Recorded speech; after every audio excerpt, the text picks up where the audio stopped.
Welcome to N2 news. ప్రతి క్షణం ప్రజల పక్షం. బాధాకరమైన సందర్భం. ఆర్టీసీ న్యాయమైన కోరికలు ఎన్నికల ముందు కాంగ్రెస్ పార్టీ ఇచ్చిన మేనిఫెస్టోలో 100 రోజుల్లో అమలు చేస్తామని చేయని సందర్భంలో 28 నెలల తర్వాత మా న్యాయమైన కోరికలు అమలు చేయాలని ఈరోజు ఛానల్ నుంచి దీని చర్చలు జరుగుతుంటే దాదాపు 40-50 రోజుల నుంచి చర్చ సందర్భంలో ప్రభుత్వం మొండి వైఖరికి నిరసనగా మొన్నటి నుంచి సమ్మె చేస్తున్న సందర్భంలో ఈ సమ్మె ప్రభుత్వం మొండి వైఖరి ప్రభుత్వం మొండిగా వ్యవహరిస్తుందని ఆర్టీసీ కార్మికులు 2-3 కిరోసిన్ పోసుకోవడం, ఒక కార్మికుడు పాపం చనిపోవడం శంకర్ గౌడ్, ఇది చాలా బాధాకరమైన సందర్భం. ఆయన్ని చనిపోవడం అది కాంగ్రెస్ పార్టీ అత్తగా మనం భావించాలి. కాంగ్రెస్ అత్తగా భావించడం కాకుండా ఆయన కుటుంబానికి ఎంత ఇచ్చినా తక్కువనే, తక్షణమే ఉద్యమే కాకుండా 1 కోటి రూపాయలు ఇవ్వాలని కూడా ఇవ్వాలని నేను కాంగ్రెస్ పార్టీని డిమాండ్ చేస్తున్నాను. ఇంకిద్దరు కూడా హాస్పిటల్లో చేరారు. నేను ఈ సందర్భంలో తెలంగాణ ఆర్టీసీ కార్మికులను విజ్ఞప్తి చేస్తున్నా, మనం చేస్తున్నా, పోరాడదాం. మీకు సంఘీభావంగా మేమంటున్నాం, కానీ దయచేసి ప్రాణాలు తీసుకోవద్దు. కాంగ్రెస్ పార్టీ ఎమర్జెన్సీ పాలన కల్పించే దిశగా ఇవాళ కాంగ్రెస్ పార్టీ ఆ రకంగా వ్యవహరిస్తుంది.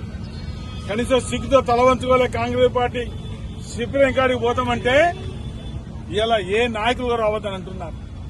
ఒకవేళ నాయకులు వచ్చిందంటే మిమ్మల్ని అందరినీ ఇక్కడి నుంచి తరమేస్తామంటున్నారు. ఇది ఏం పాలనండి? ఎమర్జెన్సీ పాలనకు ఇంకా ఎక్కువగా చేస్తుంది కాంగ్రెస్ పార్టీ. రేవంత్ రెడ్డి గారి ఏదైతే ముఖ్యమంత్రి పాలన, ఇది మంచి పద్ధతి కాదు.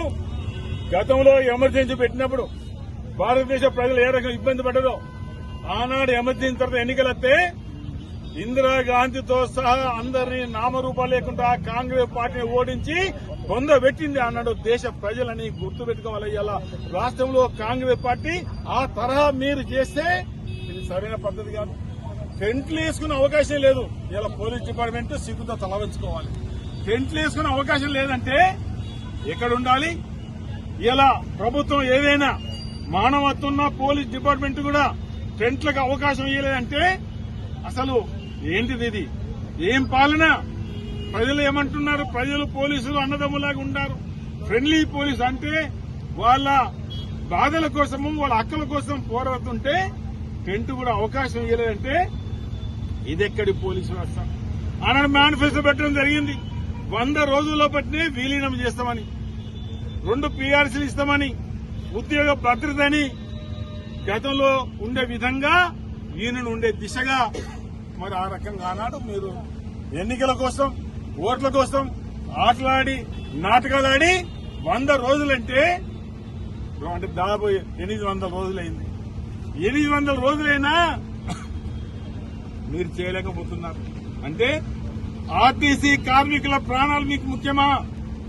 ఎందరో పెళ్లిళ్ల సందర్భాలలో పెళ్లిళ్ల పోవాలంటే బస్ తప్ప మరొక అవకాశం లేదు. ఇప్పటికైనా కాంగ్రెస్ పార్టీ బేషరతుగా దేశాలు మాని తక్షణమే ఇప్పుడే మీరు సమావేశం చేసి చర్చలు జరిపి ఆనాడు ఎన్నికల మేనిఫెస్టో పెట్టి తక్షణమే ఇమ్మీడియట్ గా మీరు అమలు చేయాలి.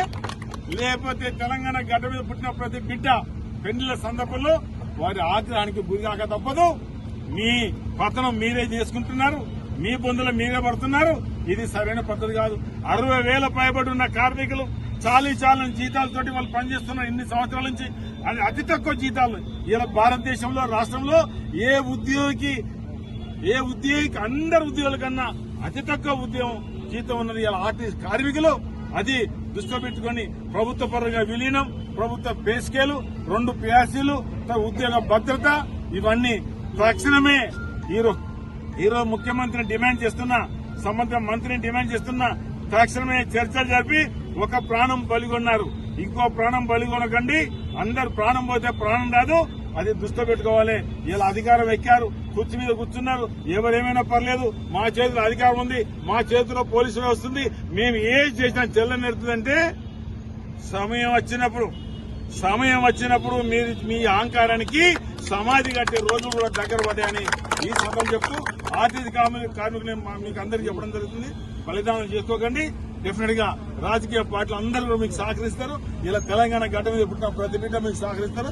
న్యాయమైన కోరికలు ప్రభుత్వం దిగొచ్చి చర్చ చెప్పి సమస్య పరిష్కారం అయ్యేంత వరకు ఎప్పుడు పిలిచినప్పుడు మేము రావడానికి సిద్ధంగా ఉన్నాం.